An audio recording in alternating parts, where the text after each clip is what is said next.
What's going on, everybody? Hey, man, you know how it is. We out here. I hope you guys are doing well. Tonight's show is going to be, a pretty good one, I think. We don't have a lot of crazy stuff to talk about, but we will update you on what's been going on with the New York Knicks. There's been some coaching changes. We got some updates there.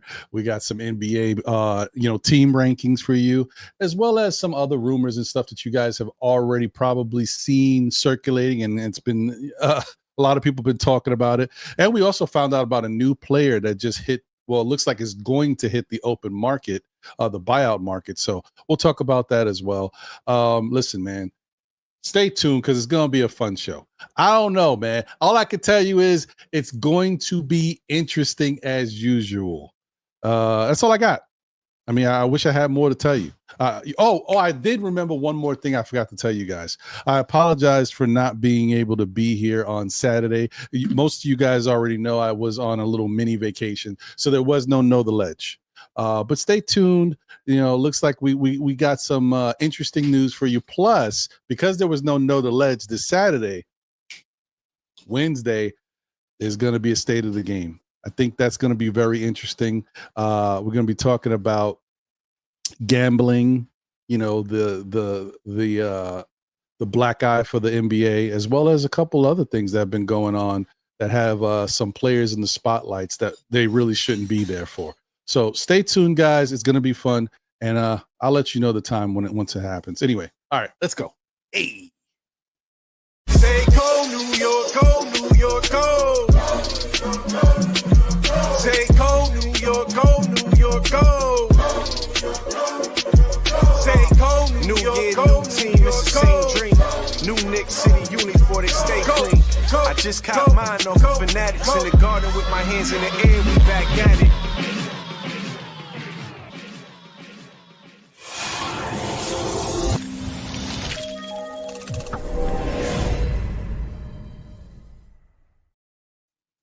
Hey, welcome back. We are here. You are tuned in to SKF Weekly.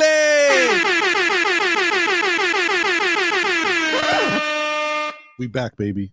You see it. I'm your man, Ron. That's my brother, John. And Jose is doing his thing. We're holding it down. I'll accept this award on his behalf.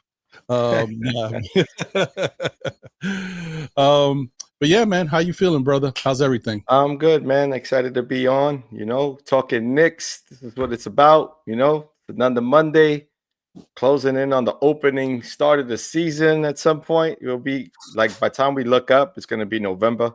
And then we're going to be like, whoa, the season has begun, so this offseason is going to be interesting. There's a lot of talk. So, at least we can still talk, Knicks and NBA, and there's a lot going on. Yeah. It's always a time for talk, man. There's always going to be something that we can converse about. It's just doesn't have as much teeth as it used to, but it's okay. It's always something. Anyway, hope you guys are doing well out there. Appreciate you guys tuning in as always. Please smash the like button on your way in. It's the easiest time to do it. It definitely supports the show and the content, and it makes the platform gods very happy about those likes. They love the likes. So, and if you forget what it looks like a little something like this.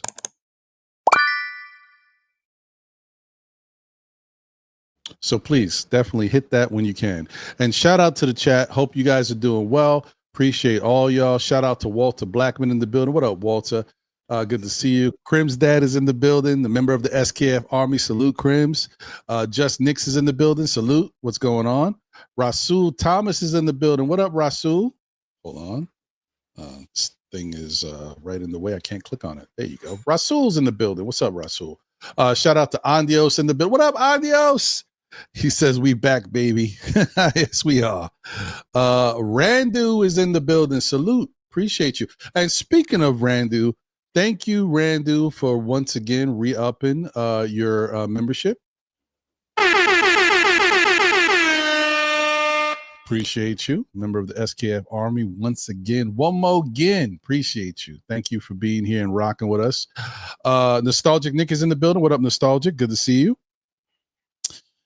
We also got Kerry Cox in the building. Kerry Cox, what's going on? Hey, now this is one I think I've seen before, but it's been a minute. Los Knicks is in the building. What's up, Los Knicks? Good to see you. All right. We also got Bodega Wi-Fi. Bodega, one of the original OGs. What up, Bodega? Good to see you, man. Okay. David Smith is in the building. What up, David? Good to see you. And hold on. Okay. All right. I think we breezed through everybody. Oh, wait.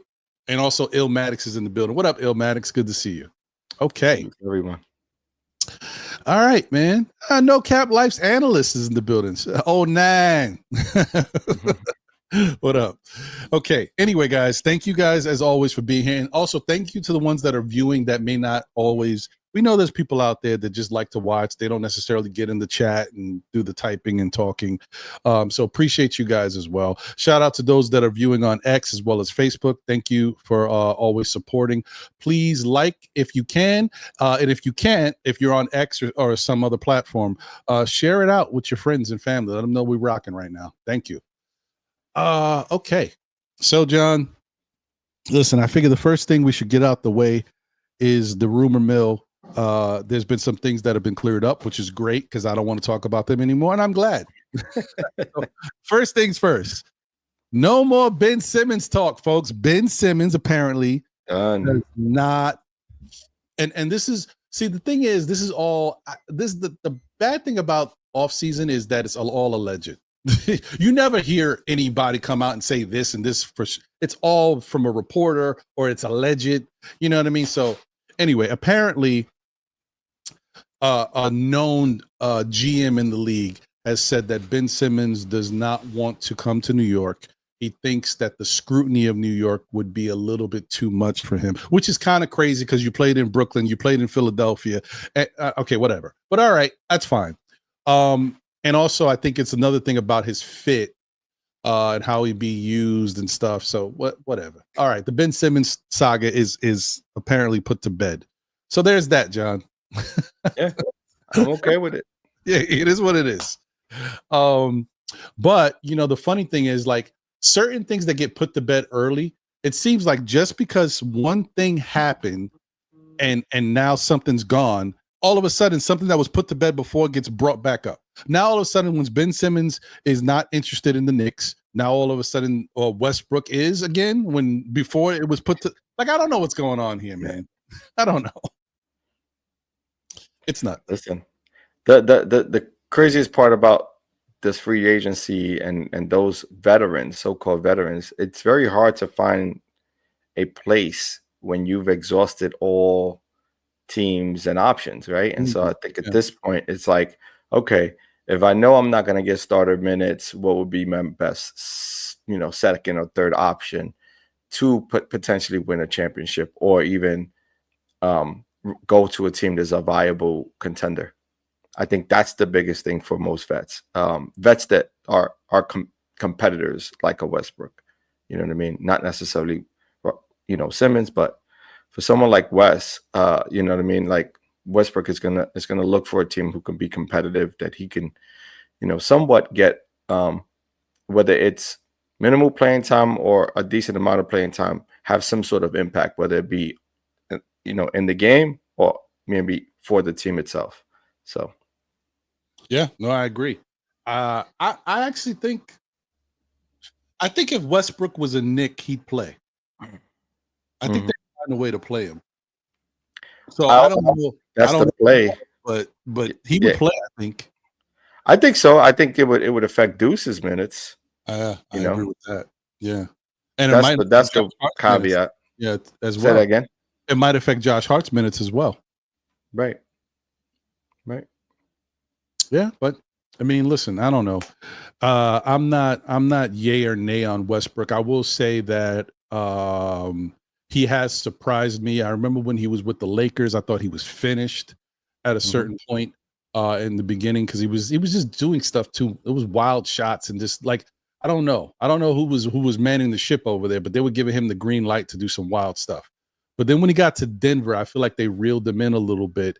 And I felt like he became a better player. Like he's never going to be what he was, but I felt like he started to show signs of being at times a really good basketball player. And we saw even when the Knicks played Denver, I mean, he lit us up in the fourth quarter for like 18 points in a row or something like that. He had 18 in the fourth. So he still has his moments. He has the engine, right? He Yeah. still brings the effort and energy. He's never been a great shooter. He's never been, somebody who can knock it down from the perimeter. But something he does do is he gets in the passing lanes. He's a decent, team help defender. Not the best. He does get beat a lot of times, backdoor, a lot of stuff that he has holes in his defensive side of the game, and offensively he has holes as well. I think the key for him is energy. He brings the energy every day, every game. He's very much like a Josh Hart type, just smaller. What is that? 6'3", 6'4", something like that. Yeah, 6'4". Yeah. You know what I mean? But the same kind of energy. So two guys on the court who would work well together, I think, if they were to bring him to the Knicks. Mm-hmm. However, it will dramatically shift the way teams play against us defensively. Like everyone's going to allow those two guys to shoot the ball and not drive and penetrate. Yeah. You know what I mean? So it's going to be, you're going to have to run a lot of schemes for those guys coming off the bench. Again, some say maybe Deuce could, rock out with them because Deuce is kind of more of a two guard anyway. But that also just leaves it to speculation on whose minutes will drop. You know what I mean? But I like having multiple ball handlers on the court. You know what I'm saying? So I'm not against it. So yeah, no, I'm like I said, either way, it works for me. I don't mind it. We'll see what they do. I still don't know what their plan are. Good rebounder as a guard. He's a really good rebounder. It's true. Speaking of rebounding, yeah, he's decent. Speaking of rebounding, recently we just found out that apparently the Chicago Bulls are going to be buying out Nikola Vucevic, which it's still, this whole thing is kind of weird. Somebody said it, and they said it in a joking manner on X, but it's very true. So you mean to tell me that all these other guys can get moved or traded, right? And you can't find a taker for a 20-10 guy? Right. Like, it's kind of wild. It's kind of wild that they would result to buying him out instead of trading him anywhere to get anything for him. Right? That's wild, man. It's wild. But yeah, so he might jump on the buyout market very soon. And of course, anybody that comes on the buyout market, hey, the Knicks need to get him. I don't know if Vucevic fits what we want to do. Like, sure, can he score? Yes. Can he rebound? Yes. But he's not a defender either. So I thought our whole thing was we already have one of the consummate scorers from a big in the league in Karl Anthony Towns. Why do we want to get another guy who can do not his level, but similar things? Wouldn't we want a defender type? Or I don't know. What's your thoughts on that? Would you want Vucevic here? Do you feel like that help? I mean, it's going to help, but how do you feel the fit is? I mean, the reality is that, we're going in a different direction anyway. I mean, we're not coming into this season, we're not looked upon as a defensive-minded team. It's true. And so if you're not looked at in that sense, then how much will it hurt to have more offensive? You know what I mean? To add an offensive threat like a Vucevic who can shoot the three. He's a great post player. Probably one of the best in the league, right? Top 5 post players in the league, I would say. Can pass the rock, solid rebounder. He's a defensive liability. Slow on his feet, you know what I mean? He's not, he's not going to run up and down the court. He's not a rim runner, you know what I mean? And he's not as tall as a Jokic, right? He doesn't have the height that Jokic carries. And so I think that's the differences between the games. Although Jokic probably shoots it a little better, but Vucevic is pretty much the same, cut off the same kind of cloth. Yeah, no, he definitely is. He's from a long line of very skilled big men, European players that have that. So, listen, if somehow they were able to do it, it is what it is. It definitely, I'll tell you one thing. It makes the Knicks very dangerous offensively. Like to have Karl Anthony Towns as your lead center to start games. Wait a minute. I would move him to the 4 and start Vucevic at the 5, just because it's just offense upon offense. There's with a guy like that. Now you just play. You could play 4 corners. You could play anything you want, and it would be so much room for Brunson to operate in. That's because true. everyone could shoot it, right? There's no one who cannot shoot it. And so like that opens up the spacing. And then you just bring Mitch off the bench. And, you know, if he stays healthy, you solid because you got a solid defender off the bench, which gives you depth. You know what I mean? And you don't have to worry about moving people around too much. It is different. It is different. Yeah. Yeah. Because, I mean, we're not, as you said, in that case, you're not worried about defense. But offensively, you make it very. I mean, you're talking about you got spread guys with OG and Macau on the wings and the perimeter, being able to spread and also slash. Then you got Vucevic who can shoot the 3, Towns who can shoot the 3, and they both can pass. Like post you up interchangeably and take it to the hoop, and then you got to deal with pass. Too. Right. Yeah. And they're both good passers, right? Yeah. For big men. Yeah.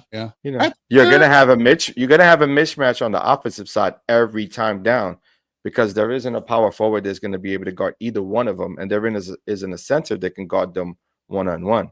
So in this league, it is interesting. It is interesting. Huh.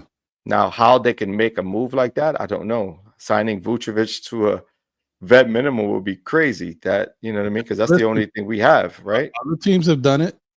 All he has to do is decide he's going to get his buyout money. It's just, you can only, do it for 1 year, and honestly, for Vucevic, bet on himself. I think he would love it. I mean, he gets to come to New York, which is a big market for him, and he gets away from the Bulls and comes to a contender.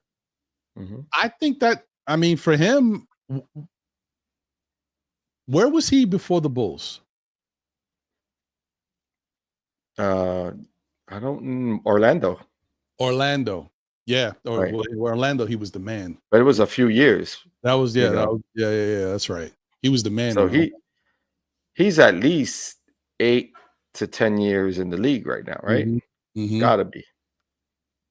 This is interesting. I don't know. I would not be. I would. I would move on that quickly, but I don't know. I wasn't really thinking about it until you said it like that. That's interesting. I mean, the Knicks could really do some damage. Like it's so as we always talk about with the Knicks going against other teams like Orlando, Atlanta this year, Indiana at times, Houston. It's all about these matchups and the Knicks not have. But then we create our own matchup problem, having 2 guys like that, offensively. At the bigs. That's interesting. And you slow the game down. You could slow the game down every game, and there's not that many teams that can contend with you because you can play a slower paced game. You don't have to run up and down the court. You know your team.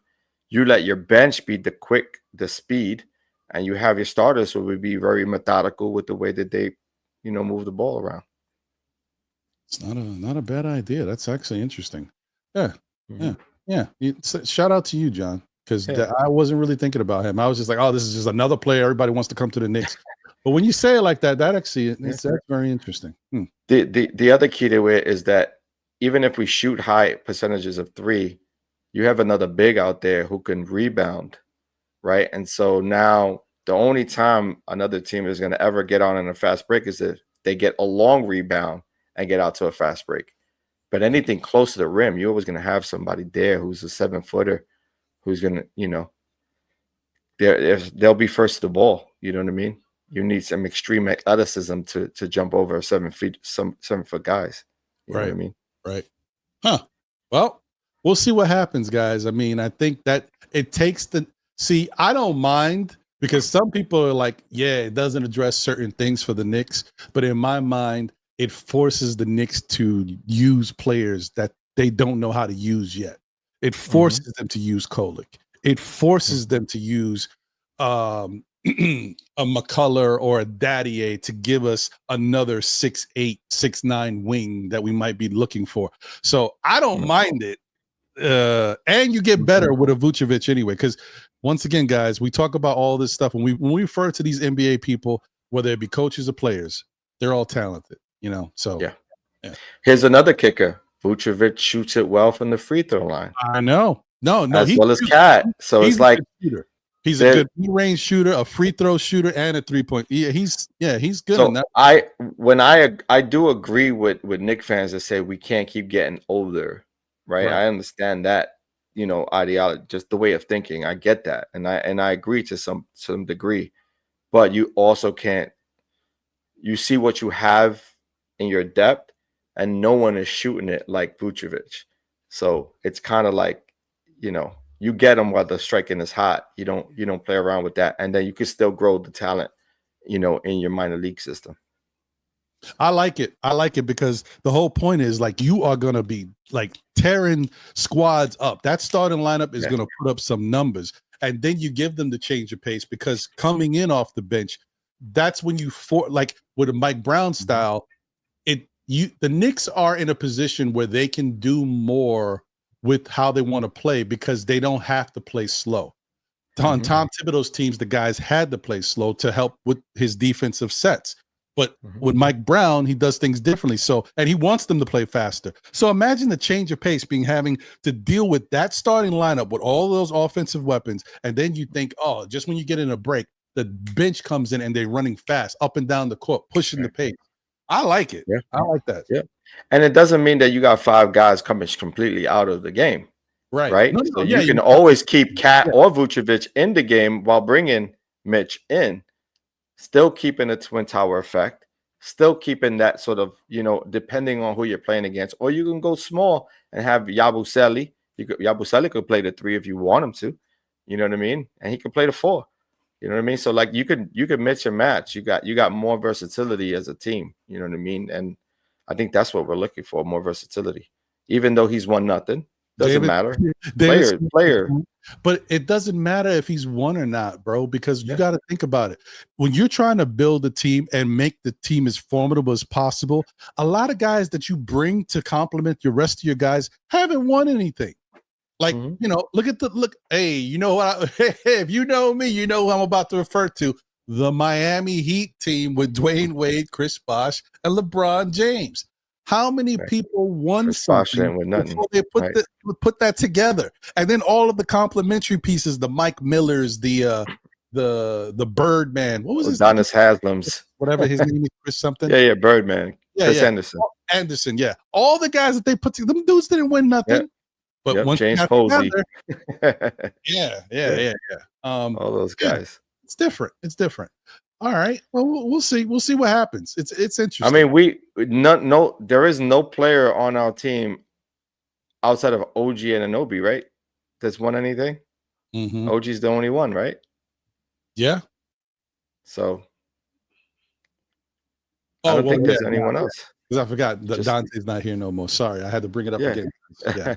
It's just OG. So it's like, like you're not gonna find a champion, caliber type player or a fit who isn't already a fit for another team.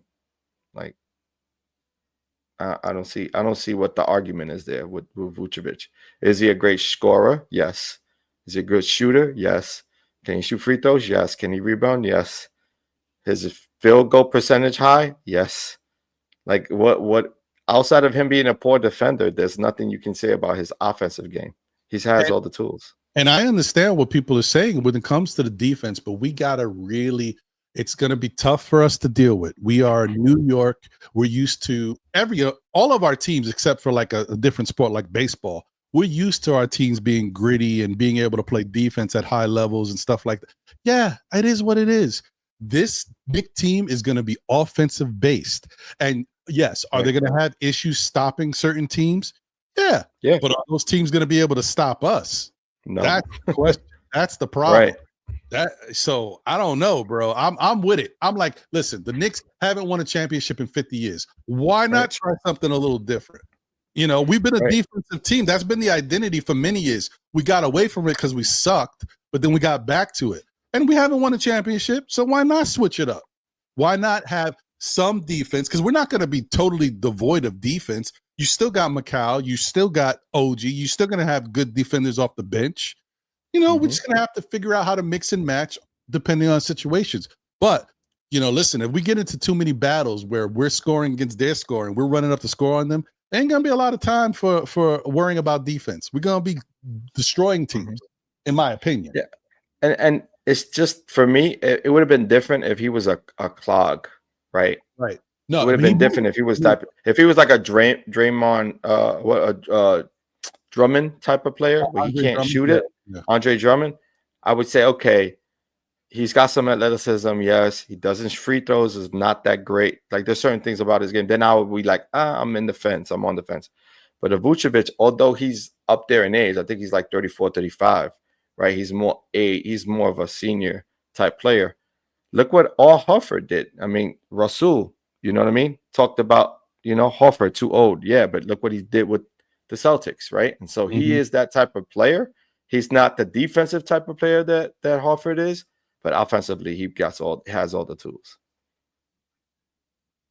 Yeah, I think it's interesting. I think we just got to let them cook, let them work, and in some cases, look, if once again, I know Indiana didn't win, but Indiana forced a game 7 with a minimal defensive team.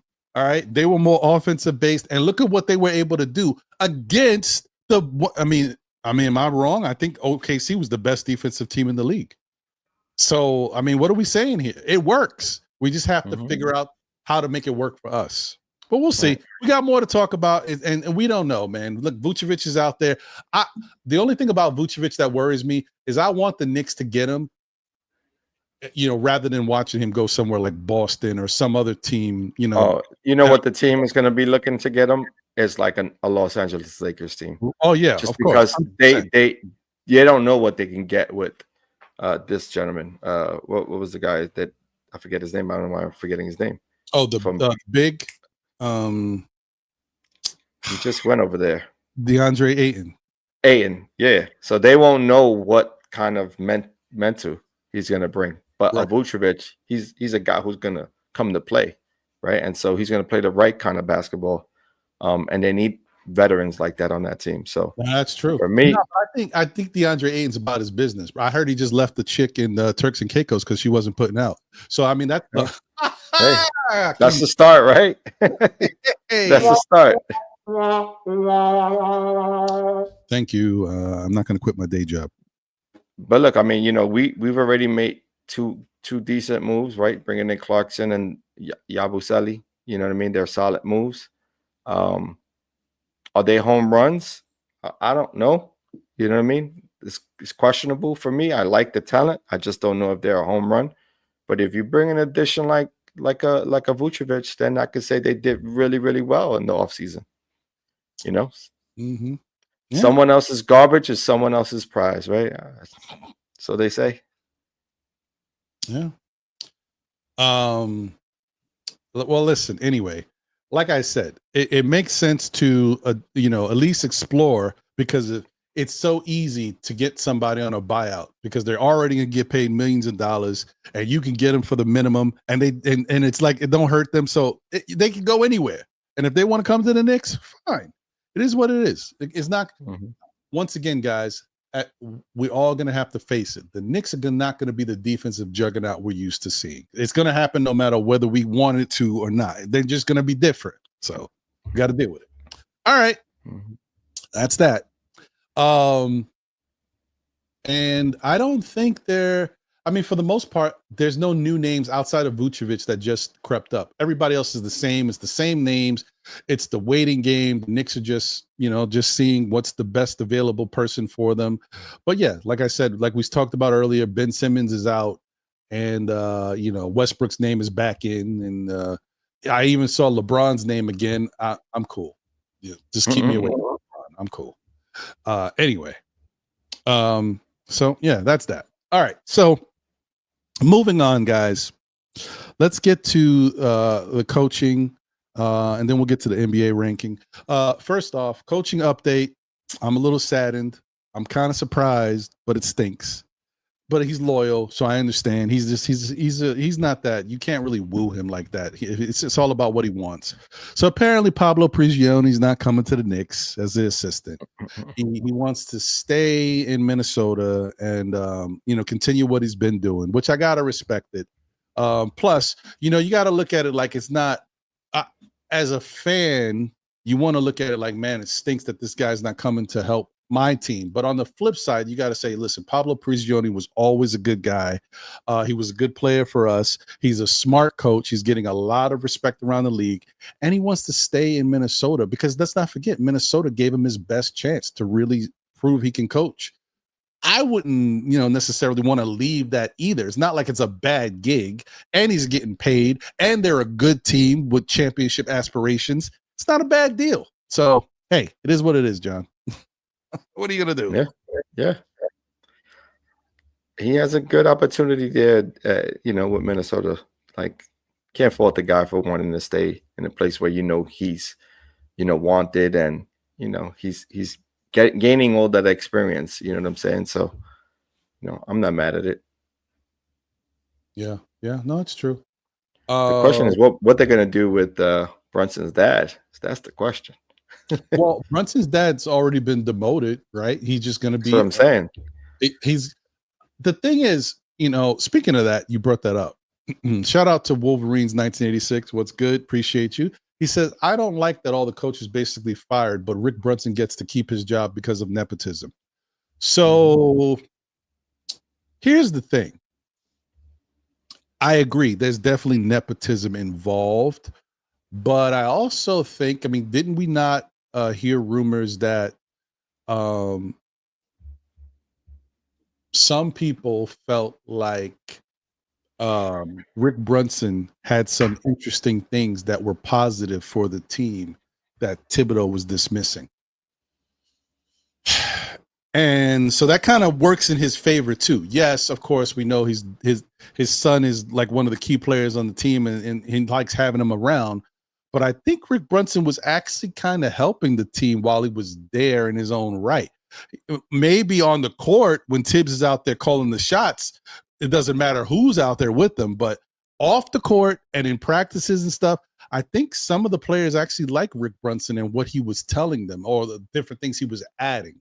At least that was the rumor that was coming around during the time that Tibbs got fired, that some of the stuff Rick Brunson was saying was kind of ignored, and maybe it shouldn't have been.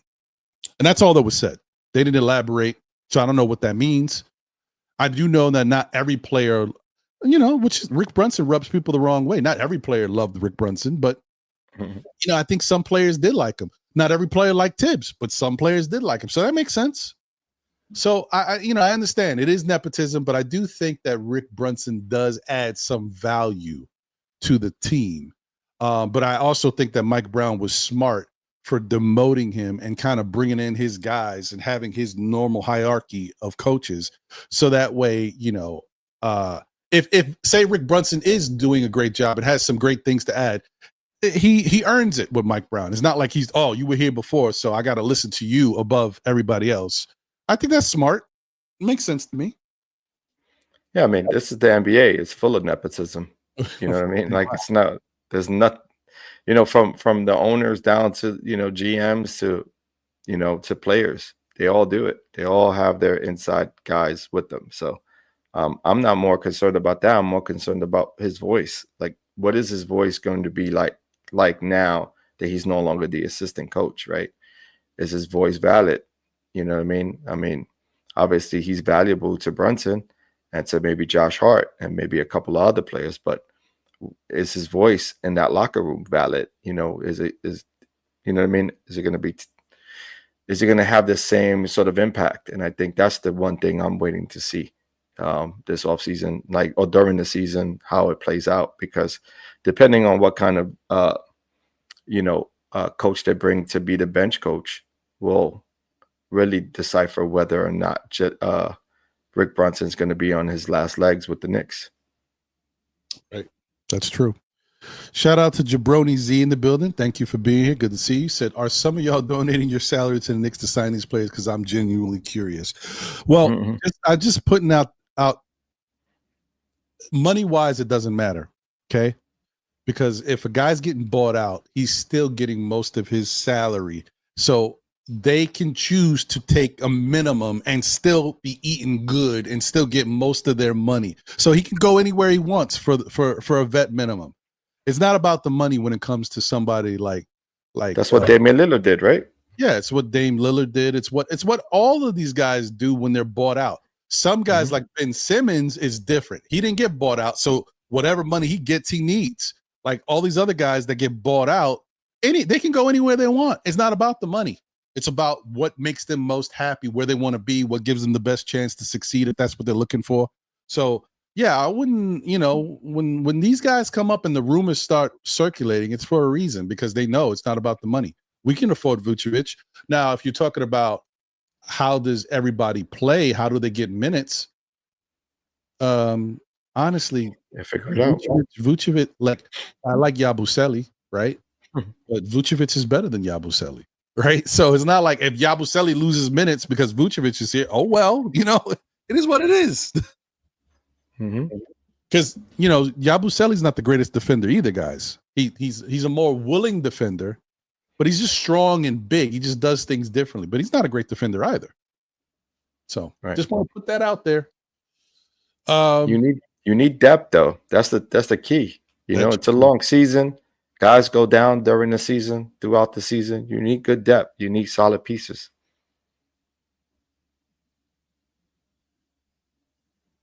Oh, look at this guy. Wow. Haven't seen you in a minute. Josh, a.k.a. Uncle Fulio. What up, brother? Salute. He said in a soft salary cap league, there are a ton of exceptions that allow for player movement. That's a fact. That is a fact. All right. So that being said, let me see if I could pull this up. Well, no, I don't need to pull it up. I'll just read it to you guys. It's not that sexy. So here we go. These are, and some of you already know this information, some don't. So the Knicks have officially parted ways with Andy Greer, Dice Yoshimoto, Daniel Brady. Like, who the hell? I didn't even know who Andy Greer was. I'm assuming either Andy Greer or Daniel Brady. One of those is the guy that Julius Randle slapped the laptop out the hand. One of those dudes has to be. Anyway, so Andy Greer's gone. Dice Yoshimoto. I like Dice. He's gone. Daniel Brady's gone. Othello Harrington is gone.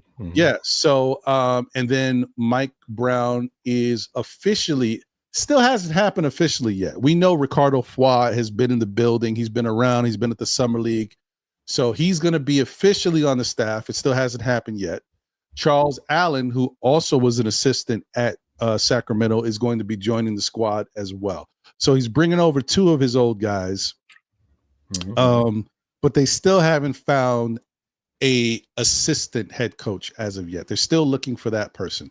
Obviously, we just talked about Pablo Prigioni deciding to stay with Minnesota. So there goes that. But, one person that's interesting, there was a name that I saw. Where is it? This is according to the Daily News. The Knicks are reportedly attempting to pry Brendan O'Connor from Tyronn Lue's staff in Los Angeles. Tyronn Lue is a fantastic coach. Some say he is the best young coach in the NBA. And so anybody on his staff is a good look, a good person to have. And Brendan O'Connor is somebody the Knicks are trying to see if they can pry. I got to tell you, it's a tough battle to have to try to get somebody from somebody else's staff that's currently working. But the Knicks are in this situation. So I don't know. And we've been in the media this entire summer trying to pull coaches from other teams. So this it just goes along with the narrative, right? Right. So right.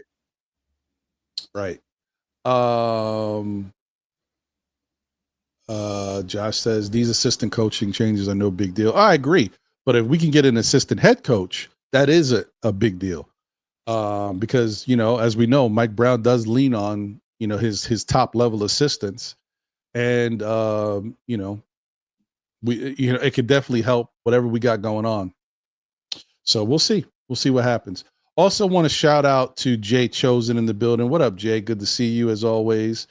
Drip More preferred barber of Still Knicks fans in the Knicks community. Salute. What's going on? Let's go.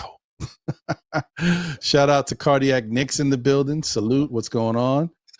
Corey C is in the building. The Magic got better. Yeah, no, they did.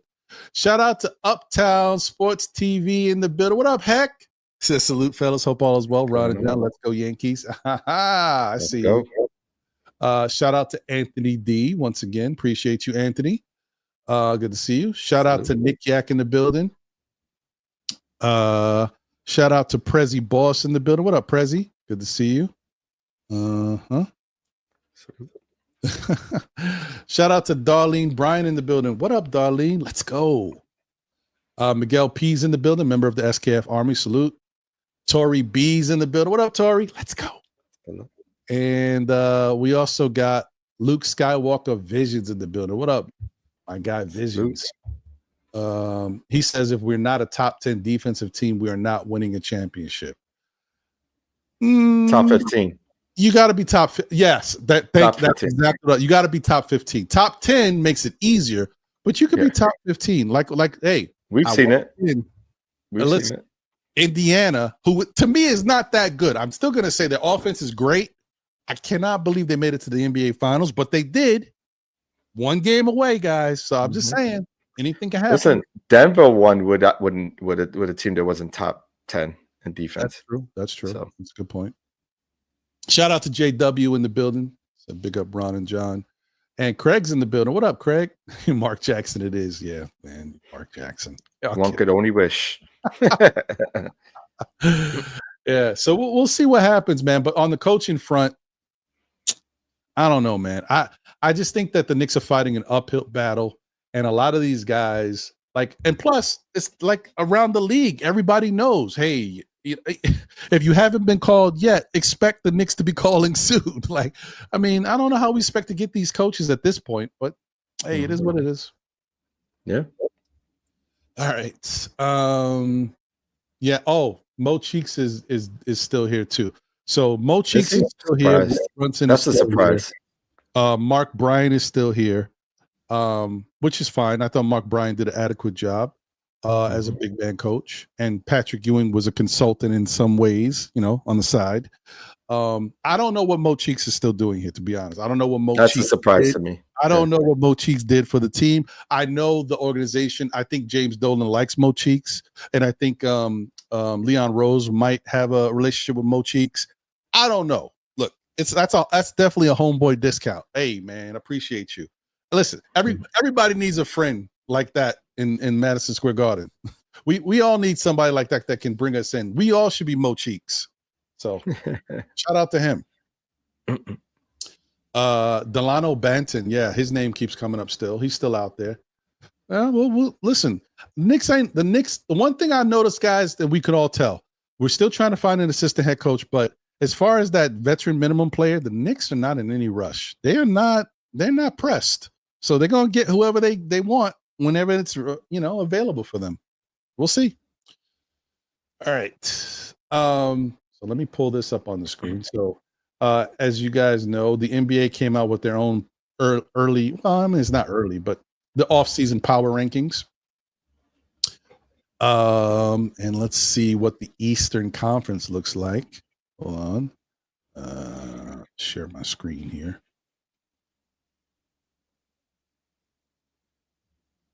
There we go. All right, let's pull this up. Okay.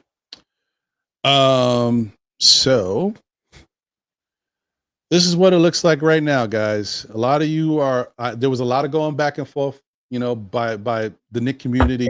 Are the Knicks number one? Are they number two? Are they number 3, 4, 5? All this stuff, right? So this is what the NBA's power rankings is looking like.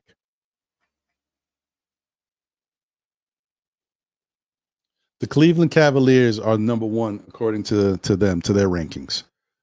That's East, right? Yeah, the East. Just East. Mm-hmm. That's a hell of a record, by the way. Last year, 64-18 is ridiculous. Offensive rating was 121. Defensive rating was 111.8. So offensive rating was number 1. Defensive rating was number 8. Their net rating plus 9.2, third overall. It's not bad. Their key additions: Lonzo Ball, Larry Nance Jr. I mean, that could work out very nicely, but it also may not. We'll see. But their key departures: Ty Jerome is a loss, and Isaac Okoro, he's been okay for them.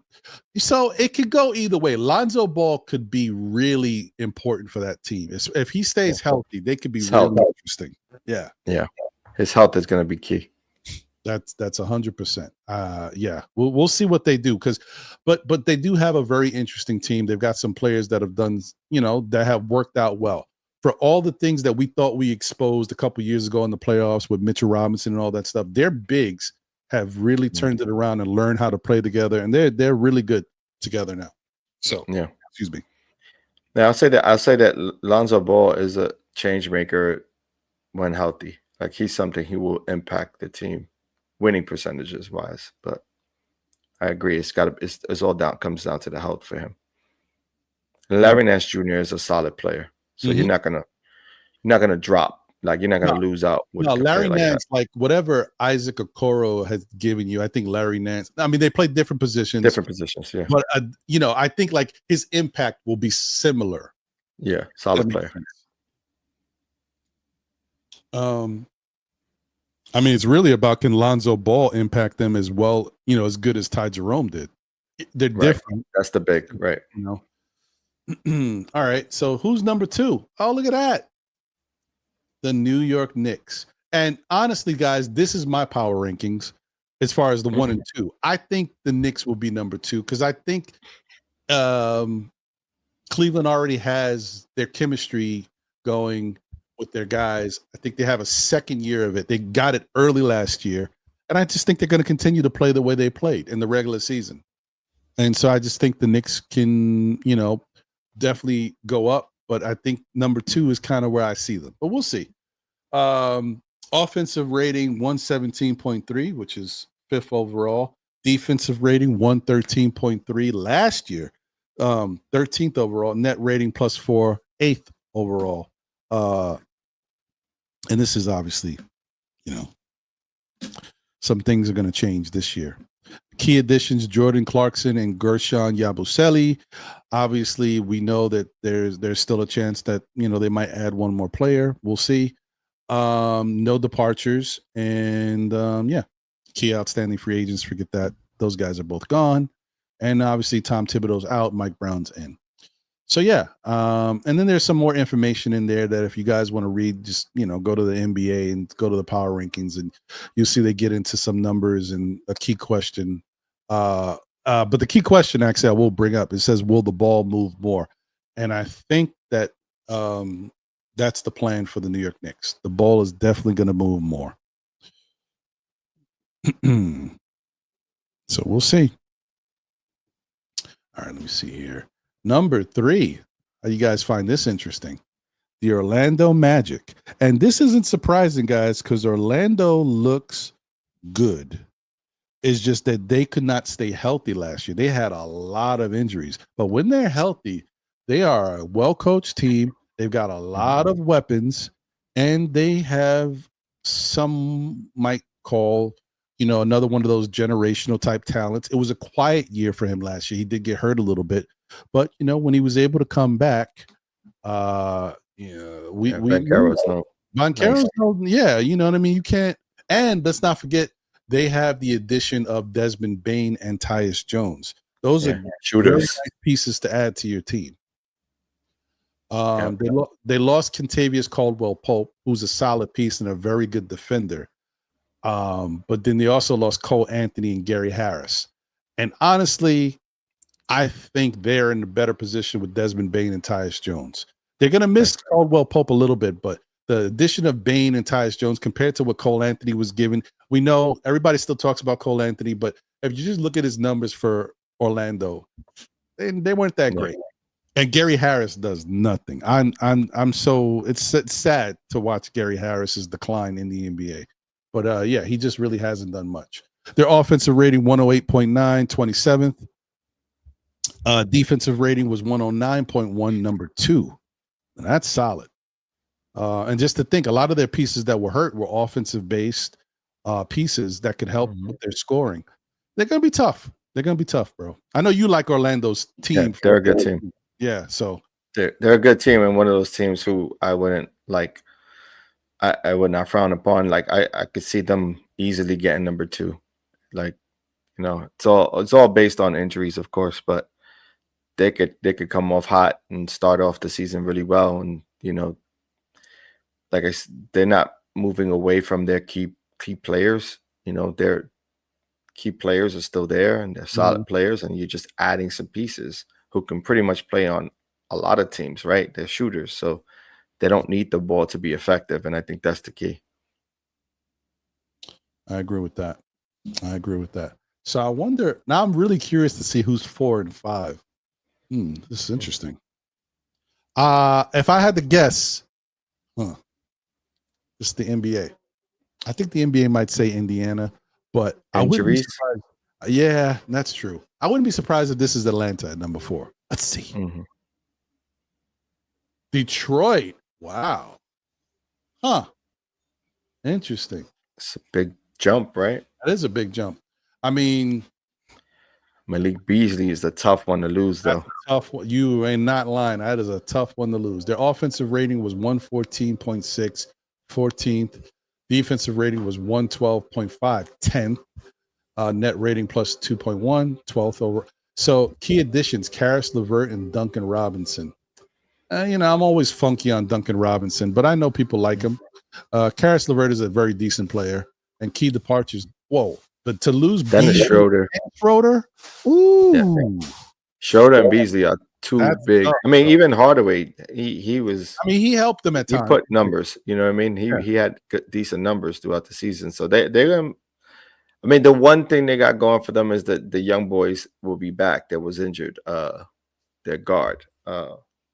Yes. Jaden Ivey. That's the one key moment, because he started the season off right and he was solid until he got hurt and he was out for the rest of the season. Yeah, at one point he was averaging 18 points per game. You know what I mean? That's the one thing they got going for them. Not having Dennis Schroeder, though, is going to hurt Shooter. But Malik Beasley too. That's a big loss.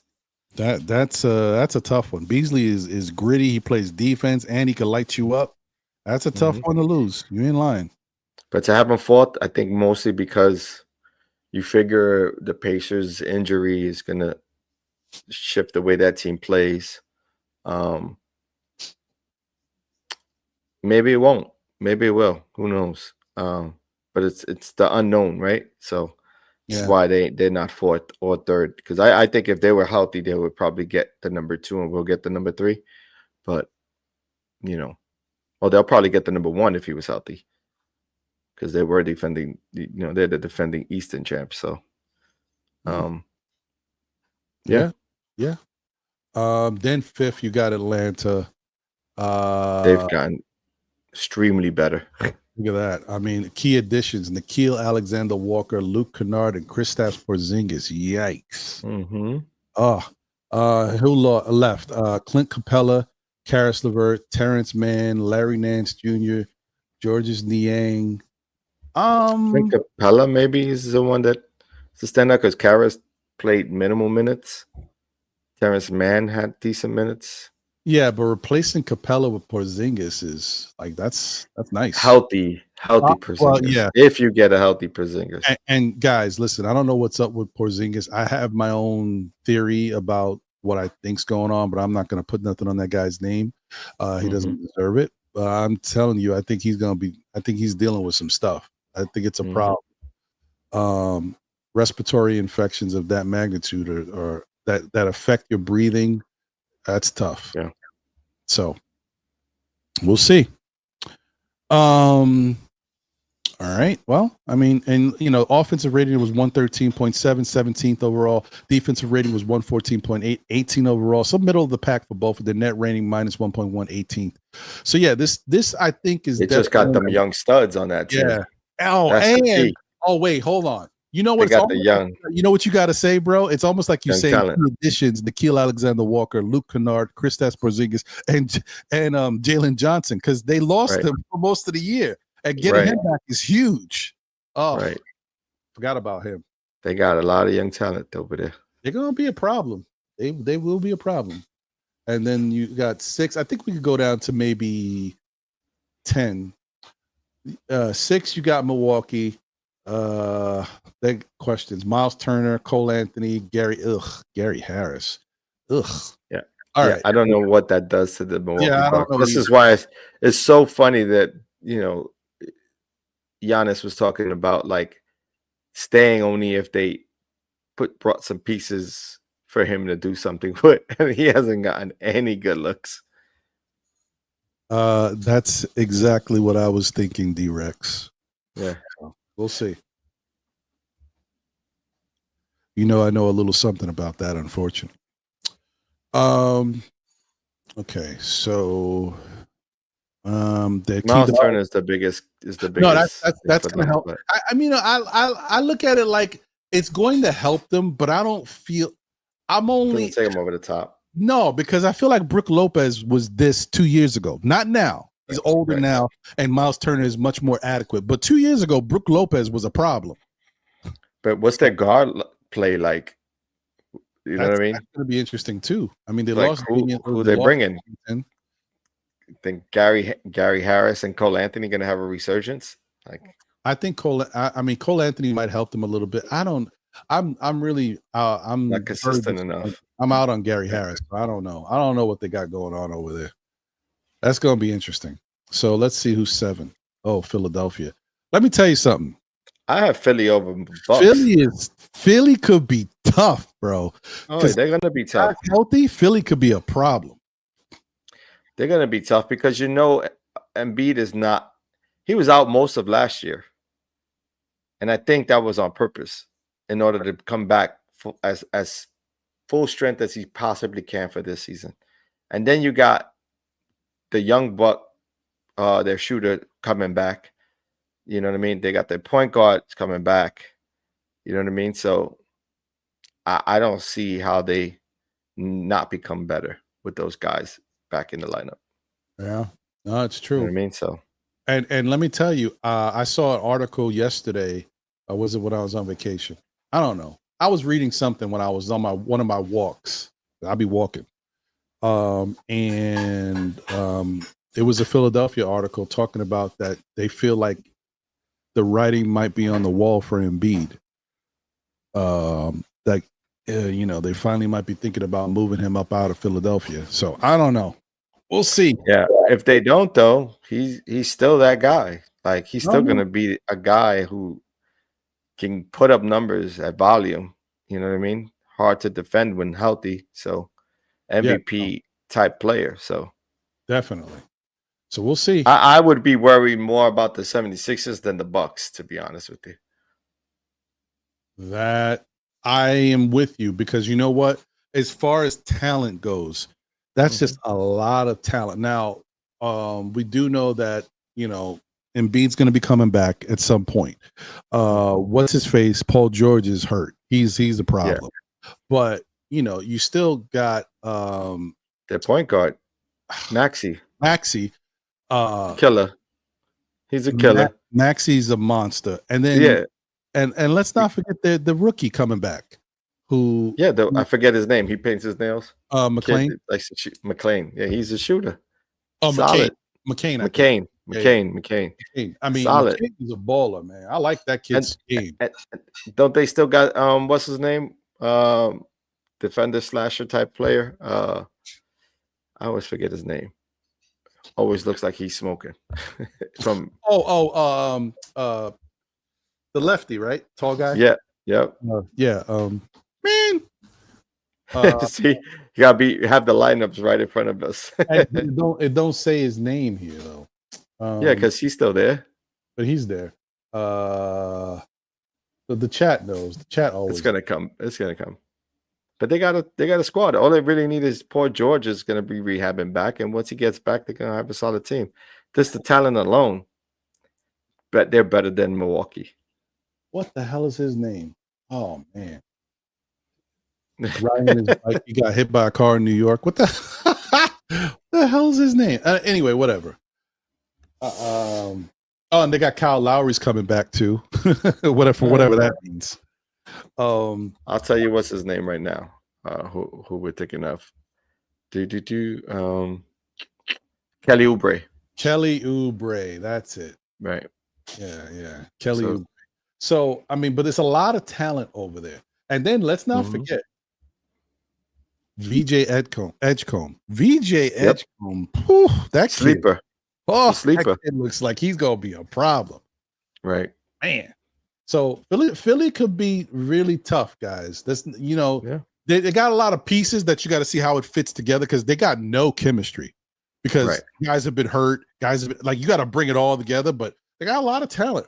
So we'll see. And they got young players like Jabari Walker there. They got a couple of other Trenton Watford. They got a couple of guys. Yeah, I can't stand Trenton Watford, but that's a good thing because he just gets under my skin enough to be a good NBA player. Like he's a solid player. They got pieces there that are young. You know what I mean? They're looking to develop and get better. You know what I mean? Just those senior guys are just top level. So if they're healthy, they're gonna be a problem. So 8 is kind of surprising to me. Wow, that says a lot. Like they don't even have Indiana at 8. That's too much, though. I think they sleeping on Indiana. They weren't. Indiana's still going to be a formidable team. That's what I'm saying. You lost one guy. Like he's good. He ain't the ultimate. He ain't the guy who puts up the. They lost Miles Turner Miles Turner. That's true. So they're going to be a little different, but I still think they're going to be competitive. But they really well coached too. So yeah. And I don't really like. No offense to what Miami's got going on because they have a good coach. I just don't. I think Miami's got a weird team over there. I just don't like. They only got who? They got Hero and Bam, right? That's it. Well, now they got Norman Powell, who's a solid. Okay. Yeah, I can see that. But they lost Duncan Robinson. They lost Kyle Anderson, slow-mo. All right, whatever. And let's not forget, losing Jimmy Butler doesn't help either. Right, but then now you got the scoring back with Norman Powell. That's what they were missing. Right. Somebody who can, 1-2 punch with Hero because Bam does everything. Yeah. I don't know. They're funky. I'm not mad at this. I think they're in position to. I think the Bucks are too high. I really do. The Bucks might be too high, considering what other teams have done. And then you got Indiana number 9. Oh, they're right behind Miami. They could easily pass Miami. I would put the Bucks at 9 and put the Pacers at 8 or 7. Wow. That's interesting. And then 10 is the Raptors. That makes sense. The Raptors always going to have that team that's kind of like they're going to be around. Chris Boucher is an interesting player, even for the Knicks. Ain't he like a 7-footer? He's 6'11" I think. But similar. Plays like the small forward, power forward. Yeah. He's interesting. I mean, like I said, I always liked him. I just found out he's a little bit more inconsistent than we think. Yeah. But as far as the game, I love his game. I like his game. So yeah, I mean that's pretty much it, guys. That's the rankings. Of course, you could go to NBA.com and view the entire rankings. But that's what it's looking like in the East. And I'm not mad at it. I really don't care. As long as I know the Knicks are number 1 or number 2. They don't have to be number 1, guys. As long as they're number 1 and number 2, that's golden. Like you get a bye, you're on the separate division. That's nice. Not bad at all. In the playoffs. But we'll see. We'll see what happens. But that's it for now. Right. So I mean I think that's very interesting. The trade Cat for Bam and Hero. Oh God, bro. I mean, I don't think Miami would do that. I don't think Miami would do that either. It's a lot of talent leaving just for Cat. Yeah, and yeah, I think some people would go crazy if that happened. Shout out to Kareem Grant in the building. What up? He said, I'm not worried about the Sixers. Yeah, no, I hear you. I wouldn't be either, but just know that if they're healthy, they're going to be around. Oh, yeah. Shout out to JM3 in the building. What up, JM3? Good to see you. I agree. Hooks are going to be a problem. Yeah. So we'll see. Hey, I think I just saw somebody. Oh, maybe I'm tripping. I thought I saw somebody's name. Yeah, I did. Hey, shout out to Corey Lee in the building, one of the 718 boys. What up, Corey? Good to see you, brother. All right. So that took a little longer than I expected, but whatever. We got through it. Just want to open up the phone lines real quick for a couple minutes and then get out of here. I don't want to stay too long, but let's turn these lines on real quick for you guys. And give me 1 second because I had to do a Zoom earlier and I switched the setup. So give me 1 second.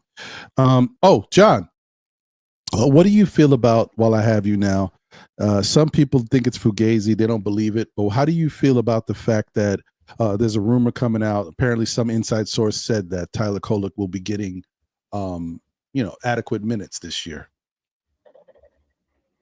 I mean, I wouldn't surprise me. It's just we have to see it to believe it. You know what I mean? Like, it's hard to run on the rumor mill when it comes to Kolek or any one of these, second year players getting adequate minutes to, on this team. I think we've talked about it. Like, you go through the first 9 and you're already like all sort of veterans, there, and to throw in a, second year player. I think it could work. You know what I mean? Depending on how he plays on the defensive side of the ball is really what matters. You know what I mean? He's got what it takes as a distributor. And he can knock down the open 3. Again, moving Deuce to the 2 is not the worst idea, but you also got Jordan Clarkson there. So what does that do, right? Do you go in a small lineup, Jordan Clarkson at the 3? You know what I mean? Nah, that ain't even going to work because if Josh Hart's coming off the bench, I don't know. So that means Deuce is losing minutes over Kolek, and I don't see that happening. Not the way Deuce plays defense. So it's like either you make way for Deuce to move on a trade, maybe with a couple of other players possibly, but I wouldn't see that. I don't see Kolek playing over Jordan Clarkson or Deuce, not at this moment. But I could be wrong. No, I hear you. It's tricky. I'm just I just want to see training camp, and training camp practice, and see what these guys start doing and how Mike Brown starts working them to see what's the plan. I just want to see it. It's so much speculation. But it's hard to speculate that because of the line. Like you run through the lineup. Like with Mitch on the lineup, with Mitch at the 5, Cat at the 4, OG, Macau, Brunson. That's your starting 5. Let's say you go that route. Coming off the bench, you got Deuce, Jordan Clarkson, Hart, Yabusele, and then possibly a center.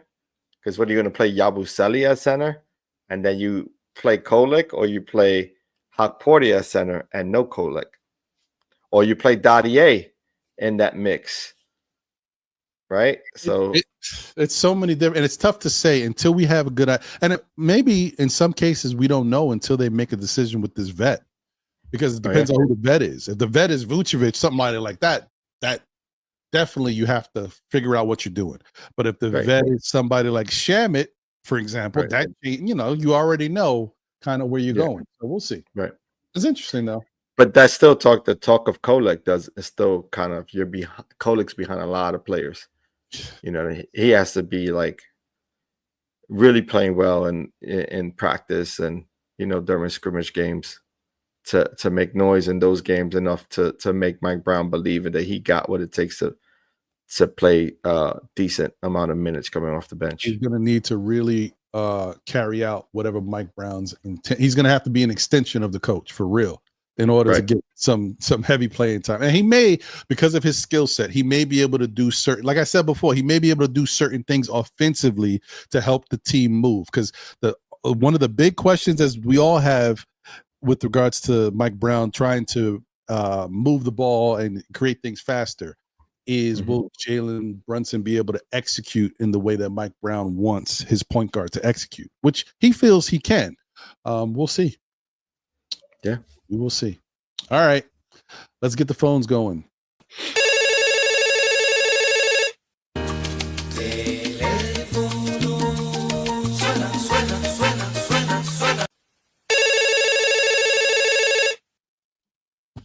That's right, guys. Number is 347-305-7280. Call in if you want to. We got a couple minutes left. Once again, it's 347-305-7280. Oh, look at this. We got a caller coming in. All right. All right, caller, you are on live. SKF Weekly. Your name and where you calling from? Oh, wait, hold on 1 second. Let me change something. Give me a second. Looks like you're coming through the wrong channel here. 1 second, guys. Let me see my audio here.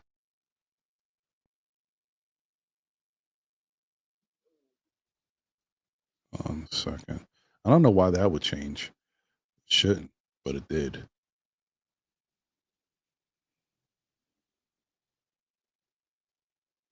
Apologies. Let's see. Huh. I hear you, but they don't hear you. I don't think. Yeah. Oh, 1 second. Yeah, we're not getting them. Yeah, hold on. I don't know why. Settings. Give me a second. Here we go. Audio. There we go. Come through now? Yeah, there you go. How you doing? So how you doing, Ron? Love the show. We missed you this Saturday. Oh, yeah. I was out there walking and talking and just not walking and talking, but I was walking. Good, yeah. I encourage you to get a weighted vest. I've been Yeah. walking with that lately. Yeah. It's really good for you, I feel like. I'm trying, man. I'm trying. Just I needed some peace. And I saw a lot of greenery, so it was good. So. Good, yeah. Get out there. Good to get out there. So I just got two bones to pick today. One is directly related to what we're talking about, and two is a little extra. But for one, I recall, maybe I'm wrong, call me out, but I heard that the Sacramento Kings under Mike Brown were like 1 and 2 ranked in the NBA for assists. His 2 years that he coached there, so very, very high assist rate. And the Knicks were middling, maybe like 18 or something. Mm-hmm. And to me, I'm like, look, again, for me, Kolek, sink or swim. If you play him in the real NBA and he stinks, fine, get him out of here. Give him till the trade deadline. But for someone that's going to come off the bench, keep the ball moving, organize the offense, that's what you need. And I look at the other point guard options that are out there. There's no perfect ones. We're all going to come with a caveat. The guy's not perfect. We know his flaws, but someone said to me, "Oh, like he's not athletic. That's why he throws the ball up the court." A ball is going to move faster than the most athletic player. Like you don't see Jalen Brunson make the full court heaves like that. I don't think Deuce has that passing bag. I don't think even Jordan Clarkson has that passing bag. So yes, he's got clear downsides as a player. He's not perfect, but if he can put up or shut up in the Mike Brown system, given a real chance, we're going to see. I think there's a role there. Me personally, I'm not going to say he's playing well if he's playing bad, but whatever. Second of all, unrelated, but I feel like people give the Knicks organization a pass. I feel like their media team lets us down relative to every other team in the organization. This is just a different bone, but it's like a slow time in the off season. Mm-hmm. If you look at, like, for example, when Huck Porty was drafted, or Diawara, all our videos of them come from like the Portland Trailblazers. Like they worked them out. That's our interview of them. Like look at what the other teams, how much they feed their fan bases and how consistently and the quality. And we get like Jalen Brunson wishing goodnight to Kolek. We get like scraps. They barely feed us. They keep us starving. And they're the most lucrative, like they have the most money behind them of any organization in the league. And look what they give us, bro, as far as media, bro. It's whack. Yeah. I mean, from that standpoint, you are not wrong. I mean, that's kind of always going to be the case, unfortunately, with a James Dolan run team. It's still like a pseudo gag order on the team. they've lifted it to a point now where the Knicks have been, they're allowed to do things like have a podcast and all these different, but they still they're not as forthcoming with stuff yet. It hasn't changed that much. I understand because like Leon Rose himself doesn't give press conferences. James Dolan is very much like keeps his hands out of things. But I feel like it's maybe another holdover of the bad old days that they're like nervous with themselves out there. Like you have a good team and organization now, got $10 billion. You could feed the fans a little bit more, You're not wrong. You're not wrong. The good night, the Jalen Brunson good night stuff. Come on, we deserve better than that.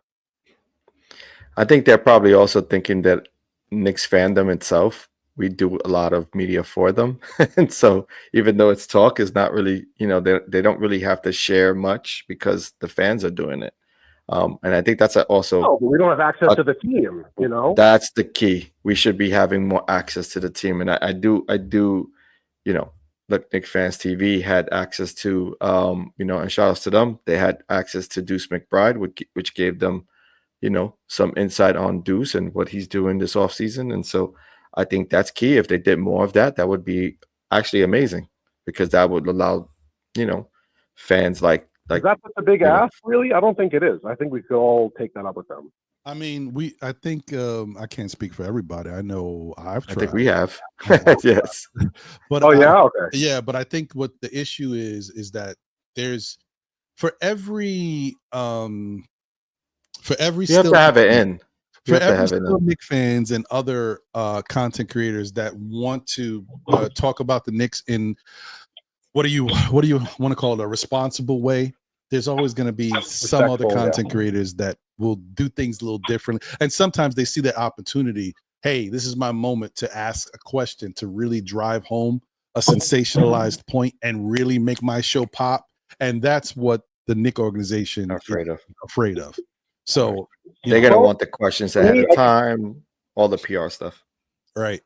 I get frustrated because I feel like we got all these new guys on our team. They're part of the team. We're trying to, embrace them and incorporate them this year. And our only video of them comes from another team that didn't sign them, but just worked them out. And that just doesn't make sense. Like they only worked them out, and that's our interview. Like that doesn't make no sense. That's fair. I hear you. It's frustrating. You would want them to be a little bit more all-encompassing. Like I thought, I've said this before. I thought it would be cool if instead of like you have a lot of issues, but like you can control the narrative of some stuff, but you know how it's easier to control the narrative if you bring people into a situation. It could be one-time thing that would never get this opportunity ever before. You know how exciting it would be if New York Knicks and Madison Square Garden said, hey, one day only for 2 hours, all the content creators and whatever, Nick Twitter, whatever you all can come and talk with the players and get one day. You know how excited we would all be for that moment. And I think we would all be on our best behavior because these type of things do not come along often. To have that moment and be able to kind of give more of a fan perspective because we're all there, and we would at least do it a little bit more professionally than some others. No, I look at how other teams operate, and I feel like they make themselves, even the stars, make themselves more accessible to us. Yes, I know it's New York and they're big fancy people or whatever, but I don't think even the average Knicks fan is going to be blown away by a celebrity in real life. Like they get over it. You know what I mean? Mm-hmm. Maybe I'm wrong. New York. No, I don't think you're wrong. I think you're 100% on tune with what New York fans want to see and want to hear. Even if it's not a visual podcast, they wouldn't mind hearing someone on an audio podcast that isn't just, for prime television. Not to say that, cable and everything is dead, but streaming is where it's at, right? And so it's a new wave, and they should be following a new wave as well. The one thing I would like to see. I was going to say half these sports reporters, when they go into the locker room and ask a question, it's like the most boring, obvious question ever. Mm-hmm. It's not like scintillating. It's not any kind of interesting question. It's like we're going to go in there, ask them like if they're cheating on their wives or something. It's just like a different, interesting question about basketball, Right. Plus, let's not forget, every player nowadays is PR trained. There aren't that many who are going to go off the cliff. You know what I mean? They're going to. By the way, JB talks like a politician, bro. Right. Yeah, 100%. Yeah. 100%. And they're not gonna. They know, like they know how. They know who who signs their checks. They know how they have to conduct themselves. And You know what I would like though it's to fun anyway. speaking about this, what I would like to see. So what's the NFL do? What's their off-season brand that it's like a behind the NFL type of thing? What's it what they call it? The thing that on HBO, right? Like Yeah. Hard Knocks. Hard Knocks. Yeah. I want to see a New York Knicks Hard Knocks style thing. So starting from the off season, right? What are their workout regimens? How are they talking amongst each other? Communicating. Like that's what we need here at New York Knicks, and they should have one of us produce it. There are videos of Mike Brown practices on the Kings out there. Like, get that for the Knicks now that he's doing them. 100%. I'm watching some of that, and it should be streamed on Netflix or something. You know what I mean? It's like, really I think that's reasonable, crazy. Bro. Like, are we asking that much for how much we pay for tickets and support the team in the bad times and everything? I agree. So. Yeah, stream it live on YouTube, free for all the fans. That would be. That's it, man. That'd be crazy. Real here, you got to feed them. We deserve it. And back to your Kolek conversation, and I don't disagree with you. I just feel like Kolek is, in my opinion, is like has a long ways in that depth chart to overcome.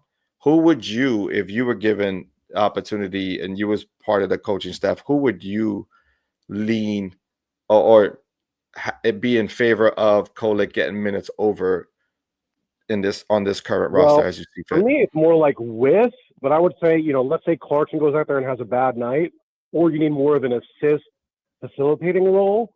That's when I would put him out there, because in my opinion, like I've said this before on the show, like Deuce is not going to go out there and get you 10 assists. Like it's just very rare that he's going to do that. Yeah, and I feel like Deuce plus Kolek is better than either of them alone. You know what I mean?